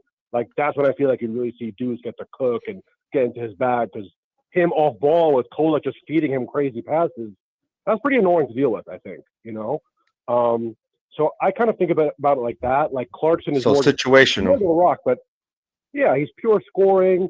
Maybe you need something different. Maybe he's not hitting his shots one night. Things like that. Gotcha. So basically, it would be Deuce and Jordan Clarkson sort of sharing minutes depending on the situation. Something like that. Yeah, exactly. And Kolek getting the nod as a bench player coming off the bench to be a facilitator. Yeah, and look, if he stinks, he stinks. I'm not going to defend it. My reasoning for defending him is we already saw him play a good point guard role in the NBA for the Knicks with a very good assist turnover ratio. So yeah, the summer league stunk, but he already played well in the NBA for the Knicks. So like, what can I say about that? Yeah, right. That's true. Makes sense. I'm not mad at it. What's any other thoughts you had, D-Rex? No, just interesting time in off season. Not a lot of rumors. People was like desperate for like, Giannis, LeBron, like these last embers of the rumors. Just get it out of here already, bro. Let's move on and worry. Move on. I'm not stop worrying about other teams' players. At some point. One last thing. Oh yeah, I do think people are sleeping on Chicago this year. It's my dark horse. Chicago, spicy one. They got a lot of. I would say Chicago's got a lot of young talent. That just we don't know what it is yet. We know they got talent. We just got to see it start to play well together. Just the way how I saw them play some of those games at the end there, and that they had, I think, the number one pace in the league. I'm like, they had some really crazy chemistry and crazy games at the end there. Yeah, no, and that kid Buzelis, man, bro, yeah, talent. Talent. Yeah. He could be interesting. You know what's crazy is the very first quarter of the first Knicks game we played against them last year. Like Josh Hart had one of the best transition layup rates in the NBA. It's like 80% or something. The first play of the game, basically, that Josh Hart had a transition layup, that kid blocked him, and that's when I knew, like, that kid's gonna be a problem. I didn't know who he was at the time. No. Listen, and yeah. He's a uber talent. We're gonna watch. It's gonna take a little time, but the league is in for a nice transition because the new crop of young players, they look pretty good. I mean, some of these guys are super. Like some of these guys, if they could just keep their head on straight and don't get caught up in the BS, might be really special for the league. And we'll 10 years from now, we'll be talking about somebody new, like, and it won't even be, I mean, we're talking about him now. I don't even think it's going to be Anthony Edwards. It's going to be somebody else. We'll be like, oh, wow. No, yeah. I feel like with the new crowd coming in, bro, it's just like going to be a passing of the torch, and like even new styles. Because you got people from all over the world, like from China, from France, from everywhere. Japan coming to play ball now. It's a different league, different era. I'm excited. That's what I like about it. Yeah, no, definitely, 100%. Hey, man. Let me ask you a question before you go, D. Do you feel like it's time for the NBA to add, at the very least, 2 expansion teams? Ooh. Me personally, I would need to do more research, but I feel like the pool of talent is so big now to the point where, I mean, again, look at us this year. We had Dink Pate come in undrafted, and I just read a projection the other day. He was supposed to be a top 15 lottery pick. And I'm like, if there's guys like that can't even get drafted, I mean, God, we're talking about the entire world at this point. So I could definitely see one or 2 other teams getting added in there. I mean, at this point, with how global it is, like, damn. Yeah, I mean, I'm not ready to say we go global with it, but I would say I think the NBA could use 2 more teams. And I know Jim Dolan has been a proponent of not making that happen. I think he wants to keep the money within the teams that are current. And I think the Knicks, because they're one of the richest franchises, they also pay out. So I think that's the reasoning. But I think we're ready for the Seattle Supersonics to have their own team again. Yeah. And for Las Vegas to have a team, because, I mean, why not? It's Las Vegas. You know what one I would like to see? I mean, we already got Toronto in there. I'll throw a curveball at you. I would love to see Paris, bro. Get all these young French kids on their own team, bro. Let me see what they all got. Like, that would be hype. That would be interesting. What's the travel like, though? That's the thing. Travel between. I don't know, but I guess Toronto. That would be. I'm just like that would be the toughest thing. Like, I mean, I don't like a Vancouver. Those aren't too far away. You can make those trips. Toronto, Vancouver, but. You know what I mean? Having 2 teams in Canada wouldn't be a problem because we've had it before. But let's start with Seattle. We can all agree on that. Yo, you definitely need Seattle needs to be back because that's a nostalgia that is missing from the NBA that needs to come back. But they've been talking about Las Vegas forever in NFL and baseball and every sport. Why not basketball? Maybe. I just feel like Seattle basketball is more of a thing than like Vegas basketball. You know what I mean? Right. I mean, the other thing too is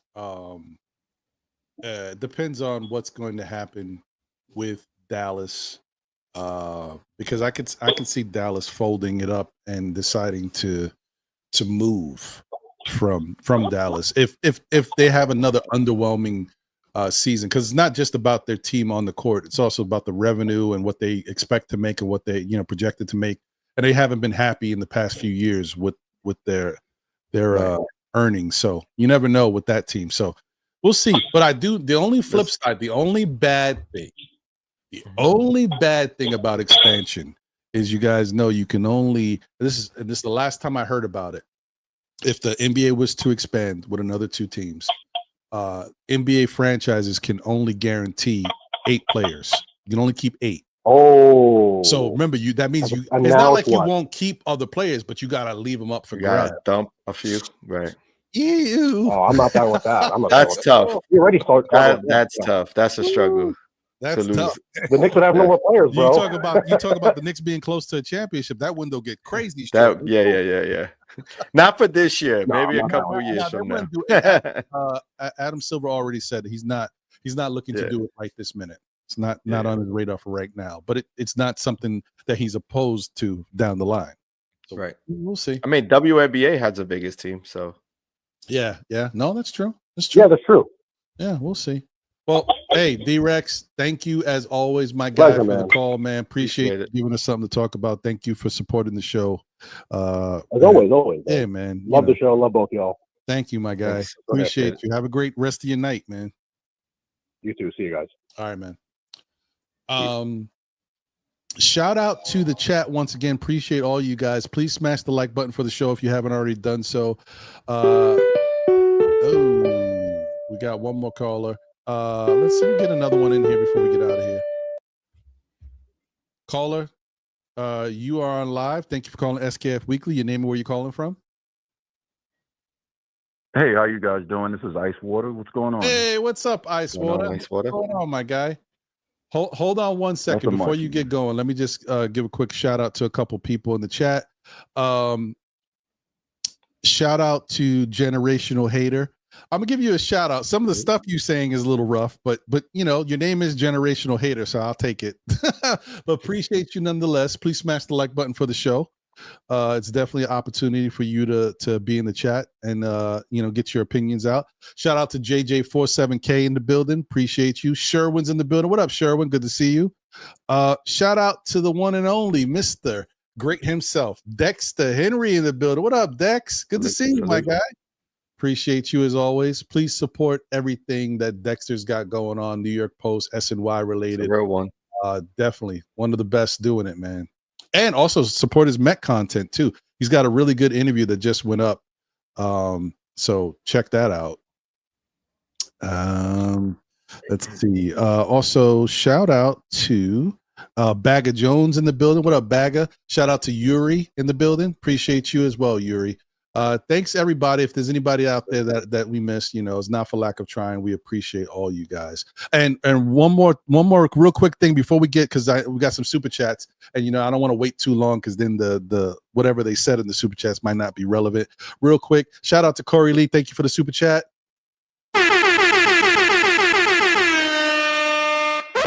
Said peace and salute. Queens in the building. Queens get the money. Shout out to Ron and John. Thank you, Corey. Thanks so much for the super chat, my guy. Appreciate you as always. And we also got another super chat from Nick Nation in the building. Said, what up, Ron and John? My Saturday definitely wasn't the same. When are you coming back to Saturdays? You got me hooked. Pause, no Diddy. Shout out to you, Nick Nation. Well, listen, I was on vacation this past Saturday. I did get back at a certain time, and I thought about doing the show, but it was a little late in the day, so I said, no, we'll just wait till next Saturday. But I'm going to tell you this now, guys. Next Saturday's show is going to be a little later. I usually start at 11:30. This one's probably going to start around 1 or 1:30. I do have a very important engagement to make it to next Saturday. In reference to, you guys know, we put up, we did do a show and talked about it, and there's also a clip about it. One of our close partners, you know, Jamel Little Horse Lynch passed away, and there will be services for him next Saturday. So, you know, I'm going to definitely drop whatever I'm doing and make sure I'm in attendance for that. And then at a certain point, whenever, you know, it's kind of wrapped up, I'll come over back to my house and I'll do Know the Ledge. So stay tuned for that. Might have lost John for a second there. Okay, but I'm sure he'll cycle back. Can you hear me, Ice Water? I got you. Okay, cool. So what's on your mind, brother? What's happening? Thank you for the call. No problem. Thanks for taking the call.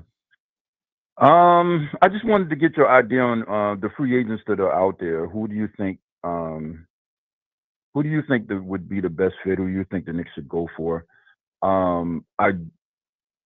Please don't mention Russell Westbrook. I don't. I mean, if that's your opinion, I mean, that's your opinion.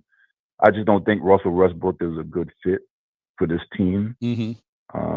Never been a Westbrook fan. You know, he's a great player and everything. He's been a great player. It's just, you know, I think a lot of it has to do with, you know, I'm not going to get too much in the weeds about it. I just never understood why your point guard has to average 10 rebounds a game. Never understood that. But you know, that's just one of many things, one of the many issues I have with Russell Westbrook. But who do you think the Knicks should be targeting with the rest of the free agents that are out there? I mean, I don't think there's there's not a lot of guys out there now to really choose from that I think make a huge dent. I'm in the minority. I'm comfortable with bringing Landry Shamet back, but I know surprisingly, more people than I would expect are not as high on Shamet coming back to the Knicks as I am. But I would be fine with Shamet coming back because he is a specialist of sorts. He adds something. If they wanted to I don't know if he got signed, but if they wanted to revisit the thought of Coffey who was with the Clippers, if he's available. I'm not mad at it. I still think it's kind of little bit of a, I guess, like a deflator for the rest of the guys, because I feel like Coffee is just a better version of the McCullers and the Dadier. So I'd rather like build those guys up. So it's tough to say.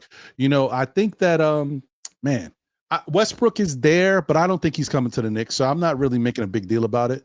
I don't know, man. It's tough to say. Thank God. It's tough to say, bro, because there's not a lot to choose from these days. There really isn't. Delano Banton is still out there. But these are not needle movers. These are guys, to me, these are guys that are going to cut into people's playing time. That's what I look at it like. So I don't know. Did you have anybody in mind that you thought was still out there that you thought the Knicks could pick up? No. I'm glad to hear that Ben Simmons is not interested in coming to the Knicks. Right. Right. That's good news, because I didn't think that Ben Simmons was a good fit. You need some people that can at least make a layup. I didn't think, for what the Knicks need coming off the bench, I didn't think that Ben Simmons, even was close to fitting that bill. So, right. I agree with you, Coffee. I wouldn't be mad at that either, only because the person that they're putting in, the person that they get now, how many minutes is this person really going to get? And that's why I think Westbrook would have been a stretch, and he would have, and I think that's probably, if you're saying he's not looking at the Knicks, well, that probably is a reason, because he's not going to get that much playing time with this team. So to me right now, it really doesn't matter. Whoever they bring in at this juncture is really going to be like a ninth guy, an 8th to 9th guy. So, it really doesn't matter. Yeah. I mean, and actually, and then again, and not even a 9th guy, Icewater, probably a 10th guy, because the Knicks already got a strong 9. Yeah. Probably, yeah. But, with Mike Brown, you never know. So, I'm still, I'm not gonna. I'm still disappointed with that, but I'm sure I'll get over it at some point in time. I understand you guys were talking about Vucevic earlier. Yeah. If he's bought out, then I wouldn't give up anything for him. No, you wouldn't have to, and they couldn't anyway. No. I'm just saying, if it was a try, I wouldn't trade or anything. Right. But if they're 100%. Buying him out, yeah. Oh no, if he's getting bought out, then the Knicks should pursue him heavily. Yeah, I would agree. I'm like, you can't get a lot of players with that level of talent to be at your disposal. I mean, really, when a guy gets bought out, it's all a matter of does the guy want to go to your team? That's all it is. It's not about money. Right. It's the best possible situation for a team that's looking to add value without a lot of money. So, what else could you ask for? And I understand you were saying you'd start him with Towns. I would much rather bring him off the bench, just because that helps that second unit. With that fills that scoring, that helps the scoring void with the second unit. Having Mitch come, I think, would be a disadvantage. Having Mitch coming off the bench. And you can always, pair him in the fourth quarter. You can always pair Vucevic, with the starters in the fourth quarter if you wanted to, if you needed to, and stuff like that. I would just probably have him coming off the bench though in the beginning. Right. And even if he did start though, it's just a look at a different type of lineup and something. If the Knicks had him to see what they could do, how could they push the envelope offensively with that type of unit? But that doesn't mean that would be the end all be all. Obviously there would be different sets and different lineups. But the other thing is maybe they try it. They wouldn't necessarily like it because we all look at it in a certain way. And John brought up a good point. Like offensively, they could be very dynamic. They could have a lot of switchability. They could also be able to kill you in the post. They could get you outside. They could do so many different things. But it all depends on how they interact with each other, right? And if guys can remain aggressive. What if we had a lineup like that with Vucevic, Cat, Brunson, OG, and Mikal, and then Mikal and OG just kind of cower in the background and aren't aggressive? They just lay in the corner looking for the open three and allow these other guys. You can't do that. Everybody's got to be able to have a level of aggression, and if your number's called, you got to go get it. If the Knicks, that's one thing that the Knicks are going to have to do no matter who they got out there. These guys got to step up. You need a better Mikal. You need a more aggressive OG, or a continued aggressive, like the OG we saw when he was hot, maybe the third month of the season when he was getting it, when he was leading the league in dunks. You know, we need that type of OG. We'll see. Right. Yeah. Yeah. No, I definitely agree. They need to be more assertive this year. And, you know, I chalk it up from, you know, first year playing together, getting used to everybody and stuff like that. But this year, they should be a lot more cohesive. And I don't, you know, if you was to start Vucevic, I don't think that would mess up the cohesion at all. I just don't like having him and Towns together. You know, defensively, I think that negates anything that OG and Bridges give you. I think those two negate that.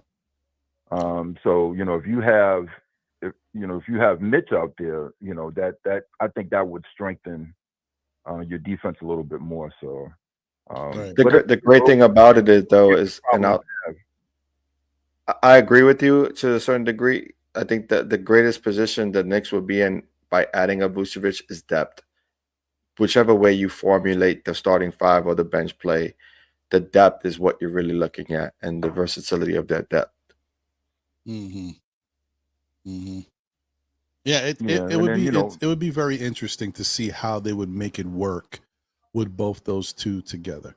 And you know, like we've been saying, it's not perfect, and it's not what we're used to seeing, and it's not the traditional look, right? Because of the lack of defense. You know, you're talking about a lineup with Brunson, Cat, and Vucevic in it. That's, you know, we know what it is, but they got to come at it from the other angle, and they got to come at it with everything they got to show. That's the whole thing in this league. You know, it comes a lot from the guards. There's a lot of guards that are very offensively talented, don't play defense. They're all over the place. So, and yet they somehow find a way to coexist in the league and be very effective. So, to be honest, the onus on the defensive end will be more on the opposing team with the amount of players who shoot it at a high percentage, both from the free throw line and field goal side, right? When you think of it that way, you say, okay, who can you foul? You can't really foul anyone on the court if you have all those five guys, because the only one who shoots it poorly from that sense is OG, right? Mm-hmm. It would be OG, Brunson, right? And so everybody else is shooting free throws at a high percentage. Right. So, and the other thing too, in reference to that, sorry, I just want to let you cook. No, it's fine. The other thing to that too is it's not just about, and I hope everybody understands that we're not, you know, it's not as vanilla as just outscoring your opponent. We got to play good, sound basketball, moving the ball, you know, having a formulation of a sound offense. It may not be Indiana's offense, but you want to have a really good offense, because you don't want to just be able to outscore the opponent. You want to make it difficult for the opponent to stop you, which means moving the ball and believing in your teammates. Like, that's what will take the Knicks to the next level. Yeah, and I just worry about, if in a situation like that, having too much talent on offense. When you have a Vucevic and what does that do to Cat? Right. You know, in his offense, because, you know, I mean, the way that he plays is, you know, predicated on how many touches he's getting and how many times he shoots the ball and stuff like that. So what does that do to him, and vice versa? What would that do to Vucevic? You know, so right. And, you know, someone in the chat. It's a good problem. It would be a good problem to have. Shout out to it wasn't just lost it. Was it Nick Yak?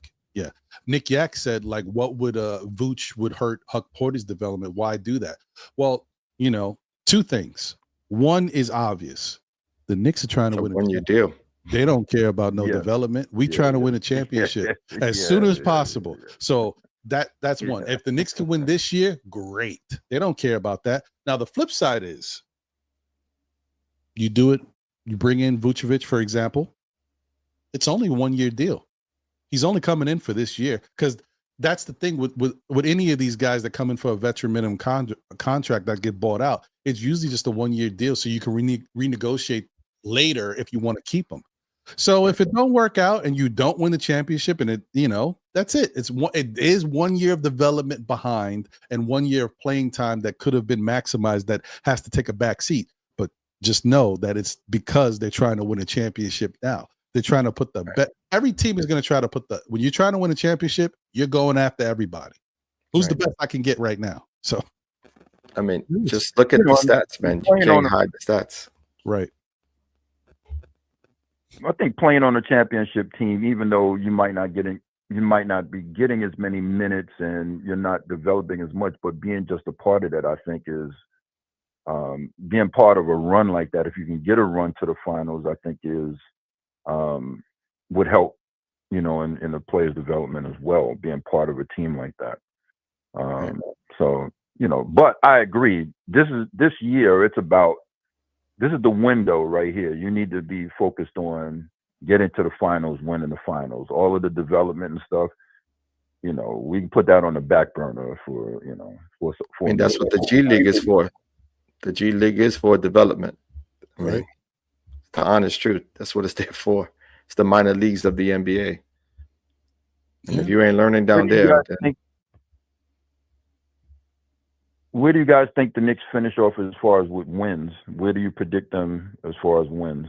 Do you think they win the Eastern Conference? Do you think they're coming in second, 52 wins, 55 wins? I mean, I'm hoping to see a 50-plus wins season. Where does that land them? I don't know. 2 or 3, possibly. It all depends on how good the East becomes. Everything is an unknown. It's an unknown right now. We'll see who has a fast start and who starts to dwindle at the end. But I think one thing that we can get from these Knicks is consistency throughout the season. I think we'll win a lot of games early. I think we'll fall to somewhere towards the middle, and we'll be somewhere close to a 50-win team. Yeah, I think I still think the Knicks are going to finish second. And I think they're going to win around 56 games. That's a lot of games, but good job. Yeah. That's awesome. You think Cleveland will win another 59 games? Well, Cleveland won 64. 64, yeah. They could win 60, still be top. Yeah. No, I think Cleveland could probably win another 60. Because they didn't lose nobody. They're healthy. I think they got enough talent to go get it. And you can't count out Donovan Mitchell now that he knows he's in Cleveland and he's not going anywhere. So I could see them and remember, the East is, even though the East is going to be competitive this year, there's going to be teams that did get better. It's still top to bottom is not the West. The West is still a bigger animal. So I think the Knicks the top teams can steal some wins over here. We have to come out with a fast start. Winning the Eastern Conference, only because, I understand what everybody's saying about Cleveland. I just don't trust Cleveland from an injury standpoint. They've got a lot of players that are injury prone. They got a lot of great players, but then they got a lot. Their whole starting 5 is injury prone practically. Right. Well, that was the reason for their hot start this season, right? They were all healthy early, and they started getting the injuries kicked in the playoffs, really, because they were pretty much healthy the entire season for most of it. No, I'd say about the last quarter of the season. That's when Garland, right? Because I think Garland came into the playoffs hurt. Yeah. Yeah, he was about the only one though, right? I think Mitch was healthy. Yeah, and then everybody else started breaking down, and you could see that with Cleveland. I can see that easily with Cleveland, especially Donovan Mitchell, and that was the reason he had such a successful season. He was rarely hurt, and that's kind of abnormal. That's not normal for him. He usually hurt and misses some significant time during the season. So, but I still think the Knicks can win the Eastern Conference. What they do after that is, with Mike Brown, I don't know. So we'll see, man. We'll see. I think it's. I still That's think an interesting stat, by the way. No, that's an interesting stat, right? Mike Brown. Is that true? 9 wins when joining a team in the first year. Oh, I mean, if it's true, that's interesting. That is an interesting stat. That's a great stat for the Knicks. Yeah. I mean, the Knicks won 51 games plus 9 when he would pull be up 60. When he pull up the stat for the second season. Listen, we ain't gonna talk about that yet. We're not there yet. Because it might be -9. Well, I'm only thinking about this year. I'm not looking past it. Hey man, Ice, you got anything else you wanted to say before we get out of here? Nah, man, no, I'm good. Thanks a lot for taking my call, guys. Hey man, appreciate you as always. Thanks for always supporting, and thank you for your thoughts and takes today.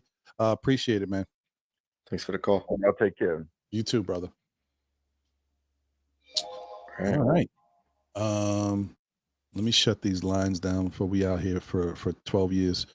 Okay. All right, guys. Thank you once again for supporting the show. Appreciate you as always. Shout out to everybody in the chat once again. Thank you as always. Please continue to support everything we got going on. Still Knicks fans, we are here rocking on the road to 10K. And everything you guys do, the support that you've been giving has been greatly appreciated. Sharing it, sending it to your cousin, your auntie, your nana, whoever. Let them know we here rocking. Appreciate you guys, and thanks for the calls tonight as well. John, final words, my guy. As always, it's always a pleasure being here with you, Ron, and to all of you tuning in at home. Appreciate you for tuning in and sharing your love. Always looking forward to the next one. Stay safe, stay blessed.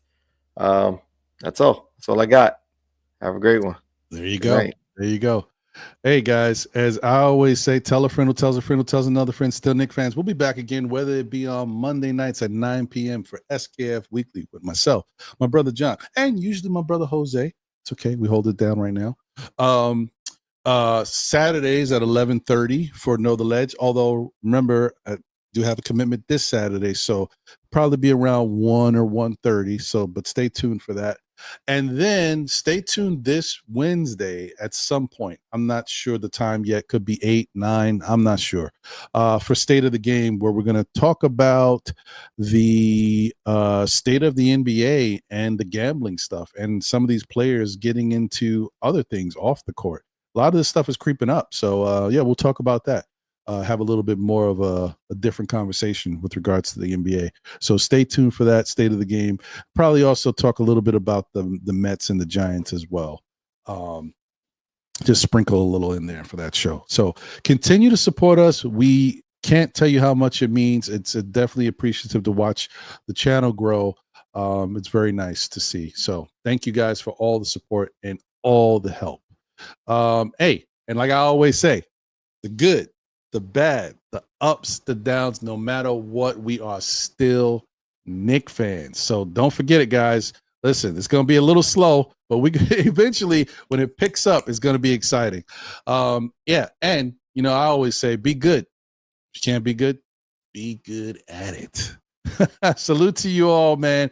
Thanks again. Have a great rest of your night. Tomorrow's another day, man. Be blessed. And thankful to be on this earth and enjoying another breath of fresh air. We out of here. Latest. New York Knicks. First. Go Knicks. We can finally, start playing, man. So much talk this whole summer. It's felt like so long because we've had so much to talk about.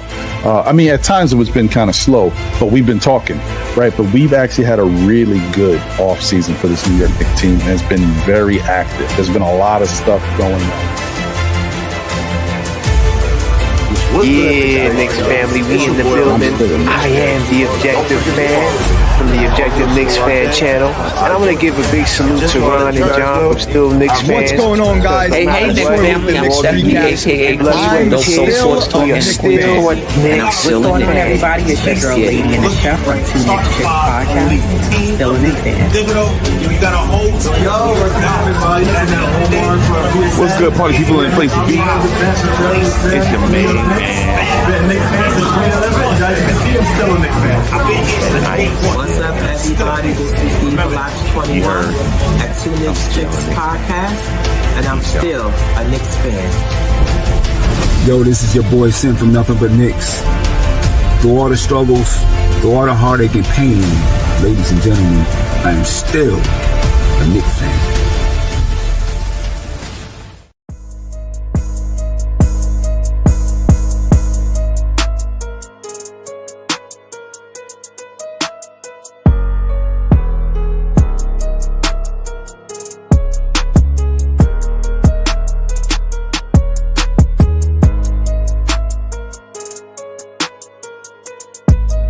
Peace, y'all. This is Apollo Reed from the Garden Knicks crew.